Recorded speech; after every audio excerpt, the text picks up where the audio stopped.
السلام عليكم ورحمة الله وبركاته حبايبي اخواتي، عاملين إيه هعمل لكم اليوم صدور فراخ.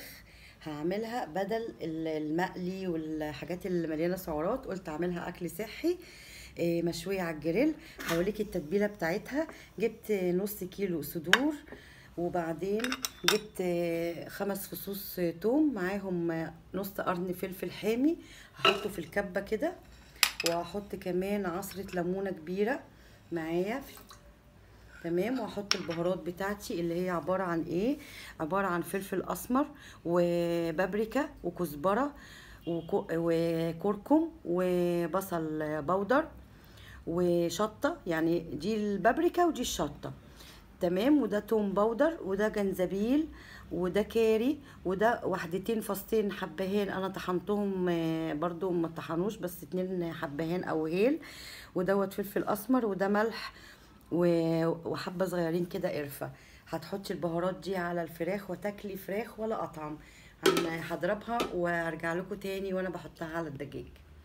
حبايب قلبي، حطيت ربع فنجان خل هنا، معلش كان محطوط هنا ونسيت اقول لكم، سوري. حطيت ربع فنجان خل، وضربت المزيج اللي انا لسه قايله لكم عليه، وهنزل بيه على الدجاج اهو او الفراخ الصدور بتاعتنا اهي، ونقلبها ونحطها في التلاجة نص ساعة تتبل معايا، واما تتبل هرجع لكم تاني اقول لكم هعمل فيها ايه. قلبي بعد ما الفراخ نقعت معانا حوالي نص ساعة، ولو انت عايزة تسيبيها اكتر كمان اهي، بتشويها كده بالتتبيلة الحلوة بتاعتنا. بسم الله، الله اكبر. بتنزلي بالزول الدجاج كده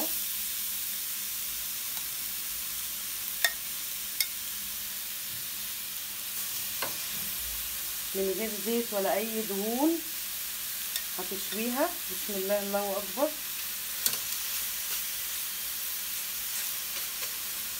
تمام، حلوه كده.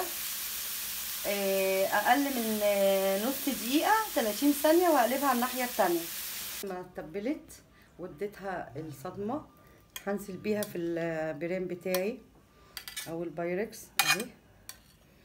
بسم الله، اللهم صل وسلم على سيدنا محمد.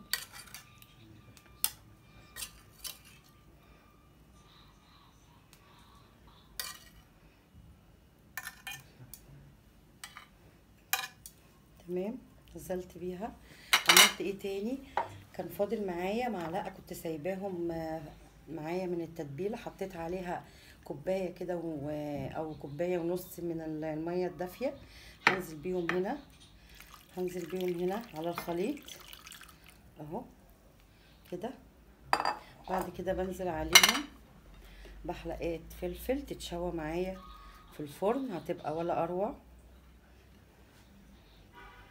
ومعاهم كمان شرايح ليمون، وهنزل معاهم ب2 فلفل حار كده، هحطهم كده يتشووا معايا، واحطهم اغطيهم بالفويل وادخلهم الفرن على درجة حرارة 170 لمدة ربع ساعة، وبعدين اشيل ورقة الفويل واديهم لون، وبعدين اوريهمكم ما يطلعوا.